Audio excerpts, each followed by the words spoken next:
Én akkor nagy szeretettel és tisztelettel köszöntöm a képviselőtársakat, polgármester urat, jegyzőnőt, képviselőnőt a rendkívüli tanácsülésen, amely egyben az elmúlt 4 év mandátumának az utolsó tanácsülése.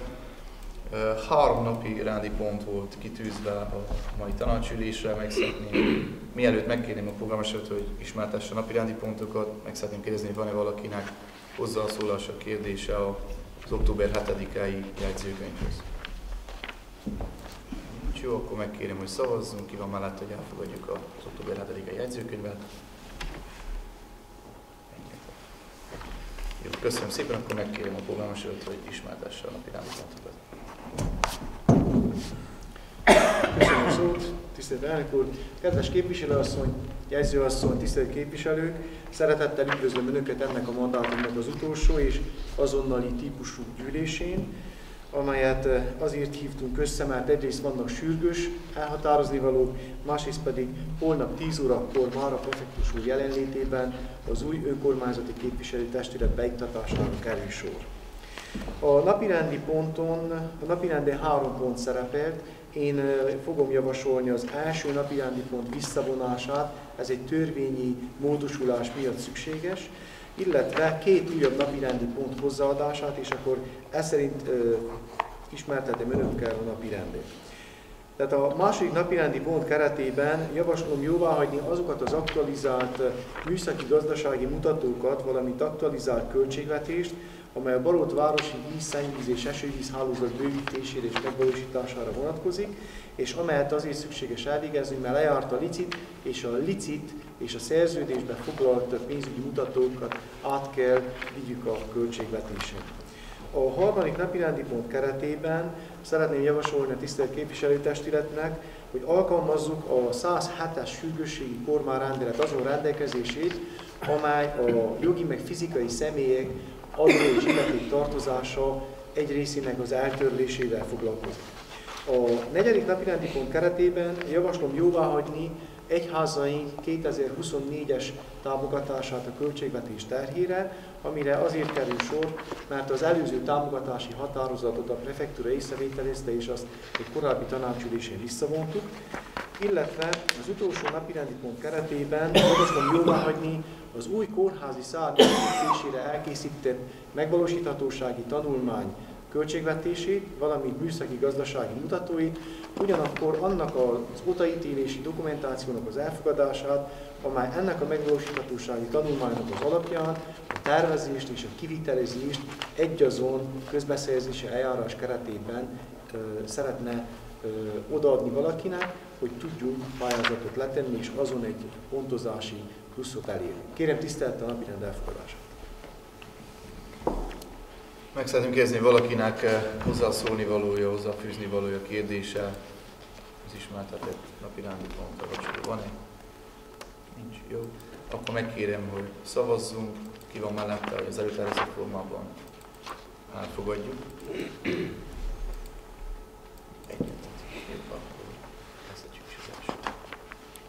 Köszönöm szépen. Tehát az első napirend szerint a második napirendi pont keretében szeretném elfogadjuk az aktualizált gazdasági pénzügyi mutatókat, illetve az aktualizált költségvetést, amely a Barótvárosi víz, szennyvíz és esővíz hálózat bővítésére vonatkozik. Lejárt a közbeszerzés, a munkálatok el is kezdődtek, és a Szalini Program Menedzsment Hatósága a Fejlesztési Minisztérium keretéből igényli, hogy az odaítélt szerződés pénzügyi mutatóival összhangban aktualizáljuk a költségvetést és a gazdasági pénzügyi mutatókat. Gyakorlatilag miről van szó? A megítélt összegnél mintegy 1.650.000 lejjel kevesebb volt az az árajánlat, amely nyertes lett, és ezért ezt az összeget a beruházás értékéből ki kell vegyük, és rátegyük egy külön 5.3-as pénzügyi kapitulusra, amely az előre nem látható és egyéb költségeket tartalmazza. Román neve ennek a kérdőjel diversesine prevăzute, azért, hogy a későbbiekben pontosan azokra az előre nem látható és egyéb költségekre tudjuk majd használni, amelyek egész biztosan egy ilyen beruházás nyomán előkerülnek. A megadott anyagnak megfelelően kérem tisztelettel ennek az elfogadását. Kettes szakbizottságot kérdezem, hogy megtárgyalták és mi a véleményük? Igen, kettes szakbizottság elfogadásra javasolja, és reméljük, hogy jól fognak haladni dolgok a munkával. Úgy legyen. Valakinek kérdése hozzáfűzni valóban? Napirendi. Akkor megkérem, hogy szavazzunk. Ki van mellett, hogy az előterjesztett formában elfogadjuk. Egyöntető. Köszönjük szépen, következő. A következő napirendi pont a 107-es idei sürgősségi kormányrendelet ránk vonatkozó rendelkezéseinek az érvényesítése. Ez a sürgősségi kormányrendelet arról rendelkezik, hogy mindazok a jogi vagy fizikai személyek, akik a helyi költségvetés felé adó vagy illeték formájában az idén augusztus 31-én elmaradásokat hangoztak fel, az idén november 25-ig, amennyiben kifizetik az alaptartozást, akkor elengedhető a kamat és a kamatos kamat. Büntető kamat, ahogy nevezzük. Kérem tisztelettel ennek az elfogadását, elég sokan vannak ebben a helyzetben, nem tudjuk pontosan, hogy hányan fognak élni a lehetőséggel, de nyilván, hogy ezek általában olyan összegek, amelyek elég jelentősek a költségvetésünk számára, és reméljük azt, hogy lesz foganatja, tehát többen kifizetik az alaptartozást azért, hogy a kamatokat el lehessen törölni. Köszönjük szépen. Egyes szakbizottságot kérdezem. A bizottságot tárgyaltuk, és elfogadásra javasoljuk. Köszönjük szépen. Valakinek kérdése hozzáfűzni való? Nincs. Akkor megkérem, hogy szavazzunk. Ki van mellett, hogy elfogadjuk a 3. napi rendi pontot az előterjesztett formában. Egyentető. Köszönjük szépen. Következő. A következő napirendi pont keretében javaslom elfogadni az idei költségvetés terhére az egyházaink támogatását. Ezt egyszer már megtettük az év elején, a 13-as határozattal indítottuk el ennek a szabályzatát, viszont a prefektúra észrevételezett néhány szabálytalanságot, ezért visszavontuk a tanácshatározatnak azt a részét, amely az egyházak támogatására vonatkozott, és most a bizottság összeült és egy újabb elbírálását tette ezeknek a pályázatoknak. Összesen 8 egyháztól 84 000 lejre érkezett be igénylés, amit a bizottság egy felállított pontozási rendszer alapján elbírált, és így a 60 000 lejt a 8 egyházközség számára az adott arányban, tehát a pontozási százalékok arányában kiosztotta. Amennyiben kérdésük van önöknek, pontosabb kérdésük, akkor kérem, hogy Szabó Péter képviselő úrnak tegyék fel, hiszen ő a bizottság jelenlévő tagja. Köszönjük szépen. Egyes szakbizottságot kérdezem. A bizottságot tárgyaltuk, és elfogadásra javasoljuk az előterjesztett formát. Köszönöm szépen. 3. szakbizottságot kérdezem. 3. szakbizottságban is tárgyaltuk, és elfogadásra javasoljuk. Rendben van. Köszönjük szépen. Van-e valakinek kérdése ezzel kapcsolatban? Én nem Péter kérdése, szeretné. nem. Nagyon remélem, hogy most már valahogy elfogadja a prefektúra, mert az se szerintünk nem hiba volt az, mivel a szabályzat azt írja, hogy a bizottság dönt el bizonyos dolgokat, és ebbe volt inkább belekötve, hogy miért úgy döntöttünk, miért nem másképp. Remélem most fog tetszeni neki, most matematikailag is világos, tiszta számítások vannak. Köszönöm szépen. Reméljük. Köszönjük szépen. Akkor megkérem, hogy szavazzunk. Ki van mellett, hogy az előterjesztett formában elfogadjuk a tanácshatározatot? Egyöntetű. Köszönöm szépen. Utolsó napirendi pont. Az utolsó napirendi pont keretében javaslom elfogadni azt a megvalósíthatósági tanulmányt, annak a költségvetését és műszaki gazdasági mutatóit, amelyet aktualizáltunk, és amely a kórház területén egy új kórházi szárny felépítésére vonatkozik. Többször beszéltünk már róla, ennek a konceptuális jegyzékét és a tématervét még 2021. augusztusában elfogadtuk, hogy legyünk felkészülve egy már 2021. januárjától levegtetett pályázási lehetőségre, amely most már 24 őszén vagyunk, de még ezután kerül kiírásra. Ennek a tanulmányát elkészítettük, de nem terjesztettem a tanács elé, hiszen nem volt konkrét kiírás. A konkrét kiírás azt a pályázati útmutató ideiglenes verziójával az idén tavasszal indították el, de még a végleges verzió csak most jelent meg, és a pályázat nincsen megnyílva. Közben történtek törvényes változások. Az egyik az, hogy minden középületet csak ENZ plusz kategóriájú energetikai gazdálkodású épületként lehet megépíteni, ami nyilván egy másik meggondolást igényel és egy tervmódosítást igényelt. A harmadik pedig pénzügyi, hogy a költségvetésben bevezettek 3 olyan új kapitulust, amelyik eddig nem volt, 3.8.3-as, 7.1-es, 7.2-es, ami durván ennek a beruházásnak az értékét mindegy 20%-kal megnövelte. Ennek a beruházásnak a teljes értéke áfával 150 millió le és valamennyi, ez körülbelül 30 millió euró, amely magába foglalna egy olyan épületet, amely a kórház területén épülne meg, a gyermekosztálytól hátrafele egészen a most épülő víztartályokig és pumpaházig, azok az épületek elbontódnának, viszont azoknak az épületeknek a funkciója bele van építve, bele van tervezve ebbe az új épületbe. Az alagsorba így helyet kapna a gyógyszertár, a gyógyszertárnak a raktára, mosoda, hullaház, boncterem, más kiegészítő felületek. A földszinten és a 2 emeleten pedig helyet kapna a sebészet, szülészetnőgyógyászat, újszülött osztály, valamint az intenzív terápia. Erre a beruházásra azért van szükség, mert a kórházunk nem kell bővüljön a zágyok számának a tekintetében, de korszerűbb kell legyen abból a szempontból, hogy a sebészeten 6-7 ágyas szobák vannak, és egyetlen egy kórteremben sincs benne a vizesbok. A mai követelmények viszont már azt követelik meg, hogy 2 ágyas kórtermek legyenek, és mindenütt legyen saját fürdőszobai lehetőség. Ezen kívül pedig folyamatos akkreditációs és működtetési problémákat az okoz, hogy nincsenek meg azok a fluxusok, amellyel el lehet és el kell választani például a szeptikus, nem szeptikus műtőt egymástól, valamint az intenzív terápiának sincsenek meg megfelelő területek kialakítva. Egy új, nagyon modern elképzeléssel vágnák neki, egy korszerű, ebben a pillanatban érvényes kórházberendezéssel. Nyilván ez magába foglal nem csak az épületet, hanem a teljes kórházi felszerelést is, ami azoknak az osztályoknak a működésére szükséges. Így kérem tisztelettel, hogy fogadják el egyrészt ezt a megvalósíthatósági tanulmányt, másrészt pedig, mivel ez a pályázat, mondtam, nemrég jelent meg a pályázati útmutató is, valószínűleg napokon vagy legkésőbb heteken bemutatják, de inkább a napokon belül itt valószínűsítik. Ahhoz, hogy részt vegyünk, ahhoz egy pontozási kritériumot is el kell érnünk. És az egyik pontozási kritérium az, hogy amennyiben el van kezdve az a közbeszerzési procedúra, amely a kivitelezésre vonatkozik, akkor ez plusz 3 pontot jelent, ami egy nagyon jelentős pontszám. Most ebben a pillanatban, ha elfogadjuk a megvalósíthatósági tanulmányt, akkor már is a kidolgozott és az önöknek mellékletbe elküldött közbeszerzési dokumentációval el tudunk indulni, hogy a műszaki tervezést és a kivitelezést egyazon közbeszerzési eljárás keretében odaítéljük.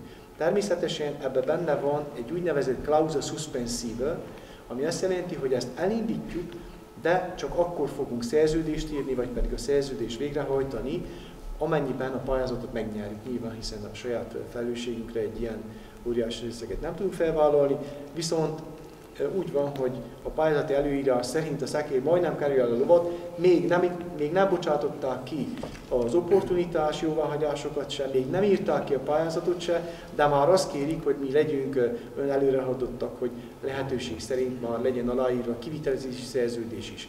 Abban az esetben 10 pontot kapnak, de hát ki tudja ezt felvállalni, úgyhogy ez az, amit megtehetünk az úgynevezett clausa suspensiva figyelembevételével, úgyhogy kérjem tisztelettel, hogy fogadják el egyrészt a megvalósíthatósági tanulmány költségvetését és műszaki-gazdasági mutatóit, valamint azt az odaítélési dokumentációt, amely ennek az alapján a tervezést és a kivitelezési szerződés odaítélését lehetővé teszi. Köszönjük szépen. Egyes szakbizottságot kérdezem. Szakbizottságban tárgyaltuk és elfogadásra javasoljuk. Rendben van. Köszönöm. Valakinek kérdéssel hozzáfűzni való észrevétele? Szabó Péter. Kérdésem, hogy itt az önrész van-e, vagy hogy van? Lesz 2%-os önrész.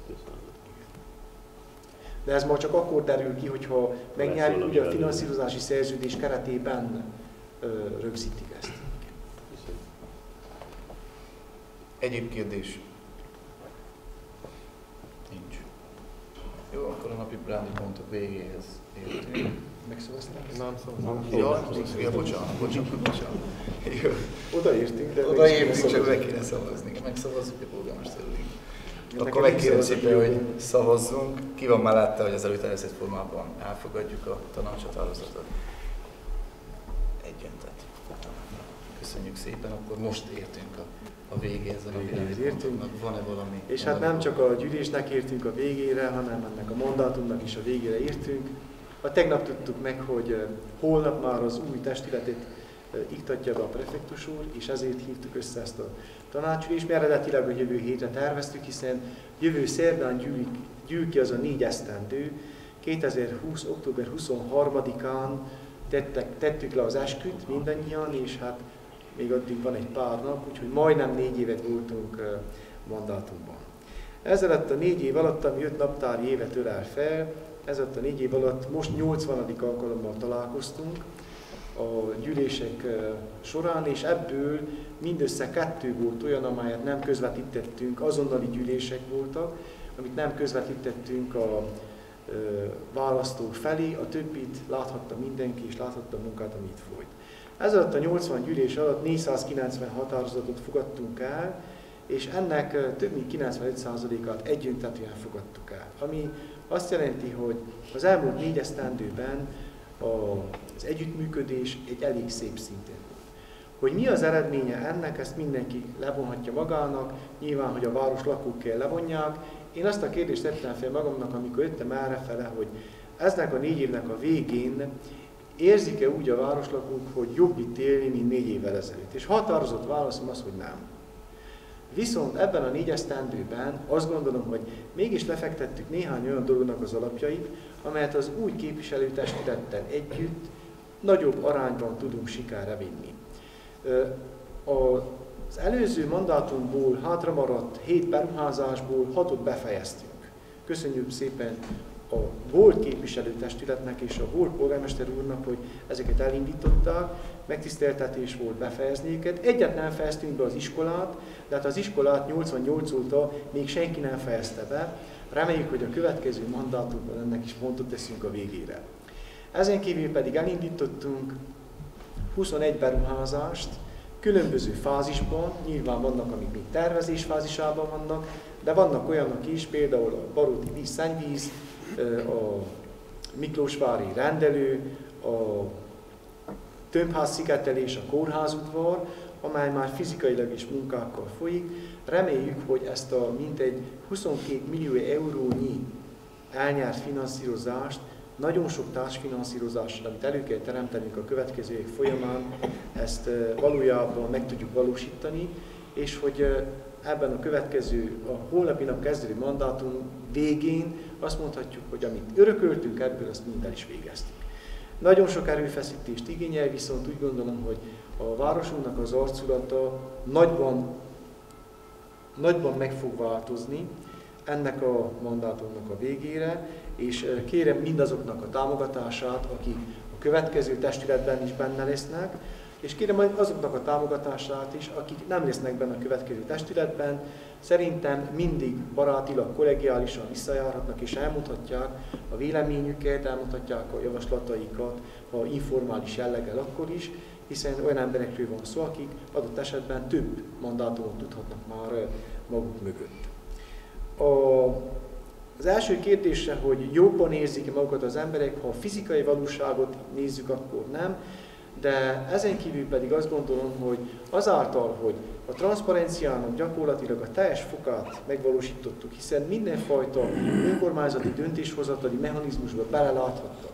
Nagyon sok információt, a legtöbb információt a tudomásokra hoztuk, és ugyanakkor az összes általunk megszervezett és nagyon sok esetben civil szervezetekkel, meg egyházakkal lebonyolított ünnepségeken, rendezvényeken részt vehettünk mi is. Úgy gondolom, hogy beláthattak az önkormányzat működésének az életébe, meg is tették a javaslatukat elég bőségesen, ami tetszett, az is jó volt, és ami éles kritika volt, azt is el kellett fogadjuk. Úgyhogy úgy gondolom, hogy a lakosság ebből a szempontból mégis egy picit jobban érzi magát. Egy nagyon nehéz periódusnak vágunk elejébe, mert hogy azon túl, hogy a következő 2 hónapban 2 fontos választáson túl kell legyünk, amelyek nekünk, magyar emberek számára nagyon-nagyon fontos, hiszen benne kell legyünk az országgyűlésben, azon kívül 2025-től különböző problémákkal fogunk szembenézni. Egyrészt a háború veszélye nem múlt el, amelyik már harmadik éve a fejünk fölött van, másrészt pedig egészen biztos, hogy az új felállásban különböző megszorításokra számíthatunk, és azon kívül az a Damoklész kardja is a fejünk fölött löbög, hogy közigazgatási reformra kerül sor.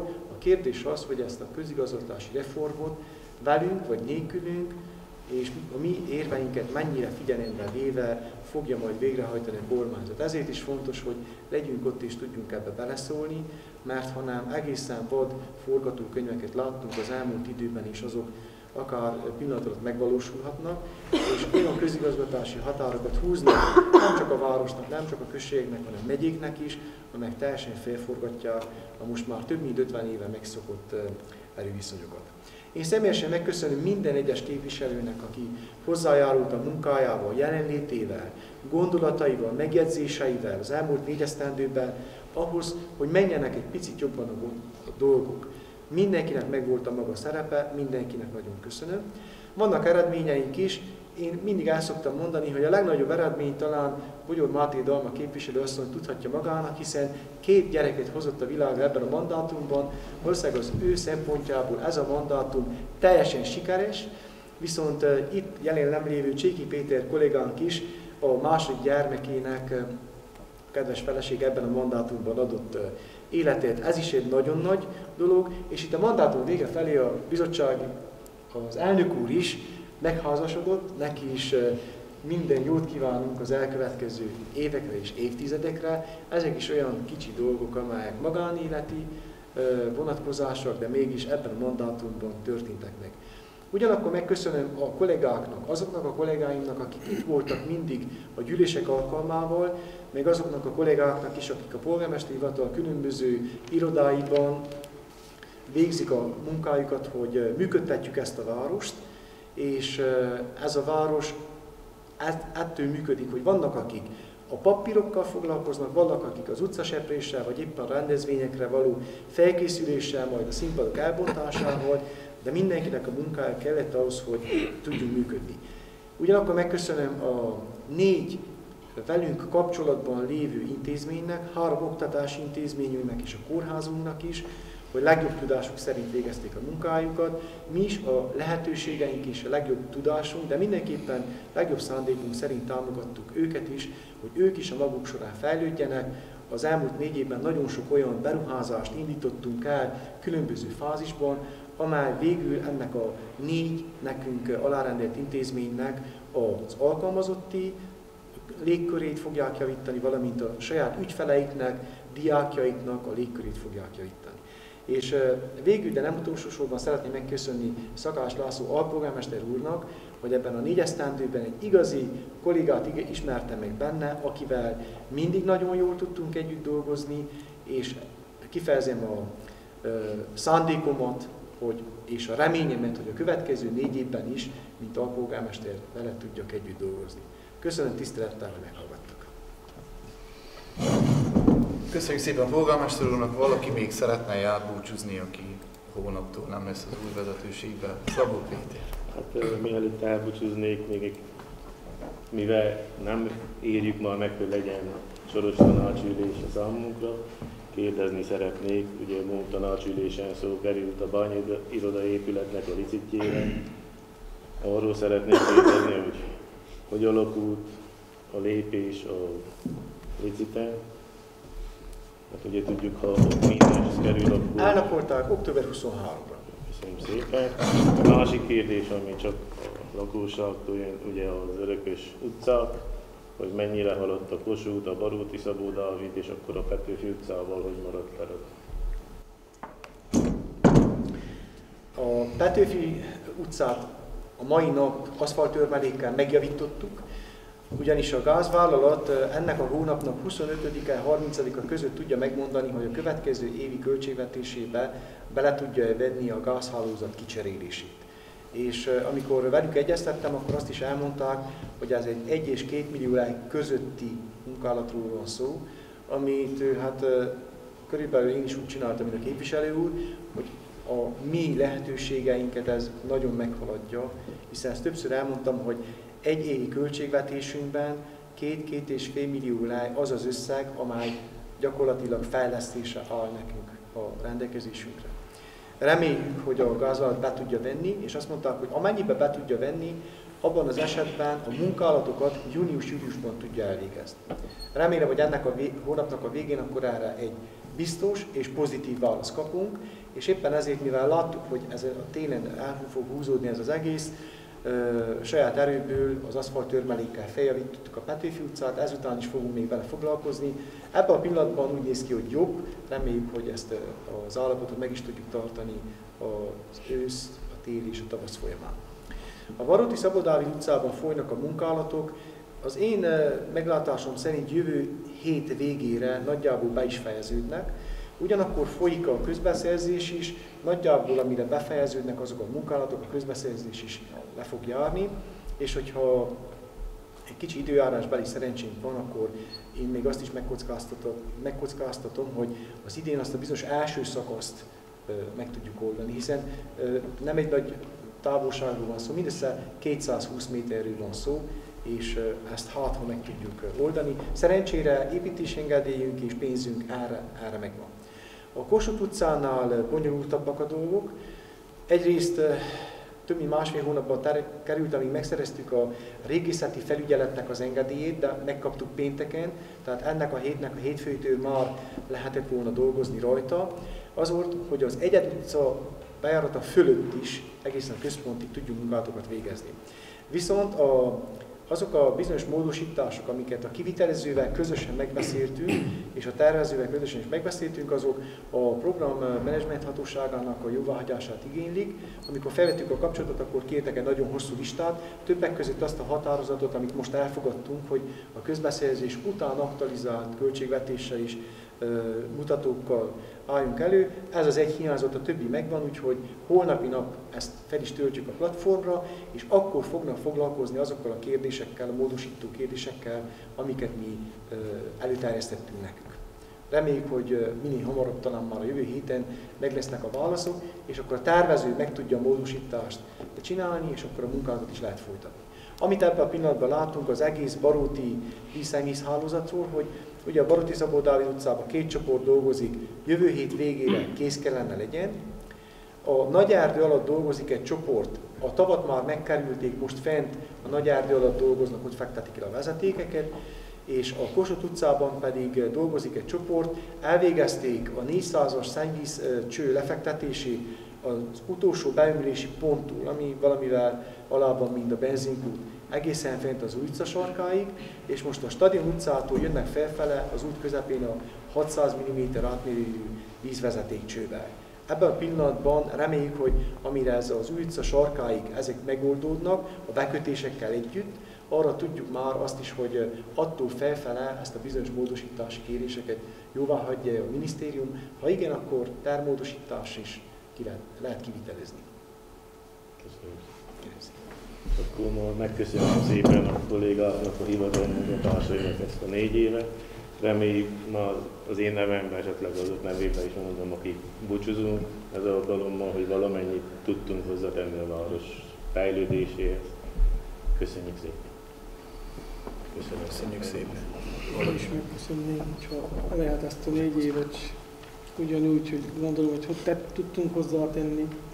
Volt jó is, volt úgy mondom rossz is benne, de a lényeg, hogy a vége jó. Én további jó munkát kívánok majd az új testületnek. Sok sikert! Rendben van, hát hogyha akkor nincsen senki, asztalos. Én is köszönöm szépen, ahogy a polgármester úr elmondta, 80 tanácsülésen vettünk részt, ebből nyilván egy ilyen 4-5-ön valamilyen okok folytán nem tudtam én sem részt venni. Igazolatlanul egyikről sem hiányoztam, és mindig a város érdekeit szem előtt tartva az egyeztetések után előterjesztett tanácshatározatokat, azokat megszavaztam, és helyi ifjúsági sport és kulturális eseményeken résztvevője voltam, akár támogatója, vagy szervezője is, és ezeken úgy tanácsosként, mint magánemberként is a családommal együtt. Ebben a mandátumban 3 testvérvárosi delegációban vettem részt, polgármester úrral 2-szer voltunk Budafokon, egyszer Zalaegerszegen. Gondolom, hogy ott is azért elmélyítettük a Baróti és a testvérvárosi közötti barátságot. Ez idő alatt keresett tiszteletdíjamot, ezt helyi dolgokra visszafordítottuk, ezt feleségemmel már az elején megbeszéltük, hogy ezt mi nem fogjuk saját magunkra elkölteni, hanem ez, ahogy számoltam, körülbelül kevéssel több mint 25 000 lej gyűlt össze, ezt már javarészét elköltöttük, még egy ilyen 6-7 000 lej van a számlámon, amit még szintén ilyen célokra fogunk elkölteni.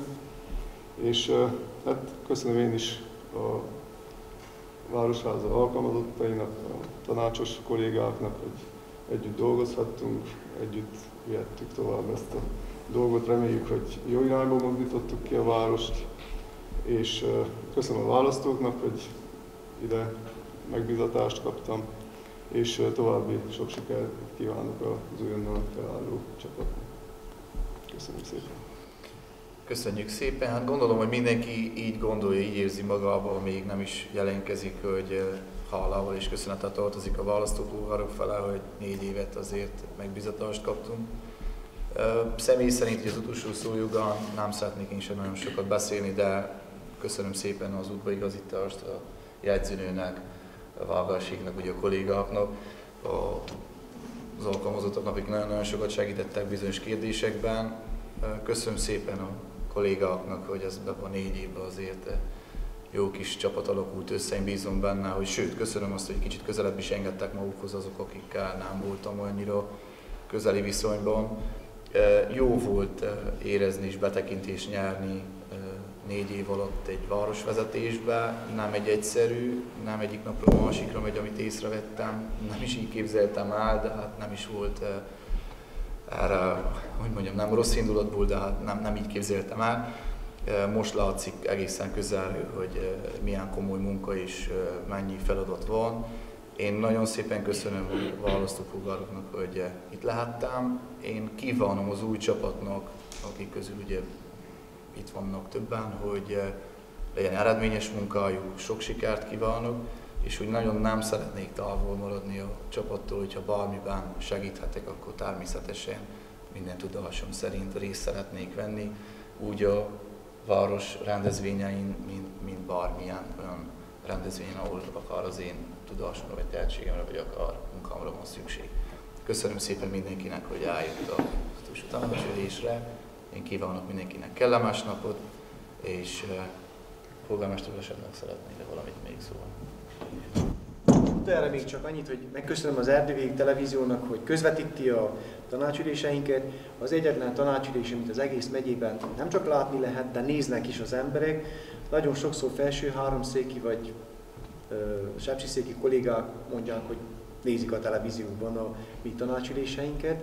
A megyei tanácsüléseink kívül az egyetlen helyi önkormányzati ülés, amit közvetítünk, és mindenki pozitívan jelzi ezt. És köszönöm az M4-gyárnak is, akik az egész világon láthatóvá teszik, nagyon gyakran élőben a Facebookon keresztül a tanácsüléseket. Tartsanak ki a következő mandátumban is mellettünk. Köszönök szépen még egyszer mindent, mindenkinek jó egészséget kívánok saját és személyes előrehaladása, karrier előadása szempontjából az egész családjának, az őket támogatóknak, az őket megválasztóknak egyaránt. Holnaptól új lapot nyitunk, de remélem, hogy ez nem egy nagy átmenet lesz, hanem simán folytatjuk tovább az eddigi munkát az új önkormányzati képviselőkkel, és amiket elkezdtünk ezzel a képviselőtestülettel, azokat eredményre is visszük, befejezzük a város lakóinak a javára, hiszen mi mindannyian őket szolgáljuk. Köszönöm, tisztelettel meghallgattak. Köszönjük szépen, akkor ezt a gyűlést lezárnak nyilván.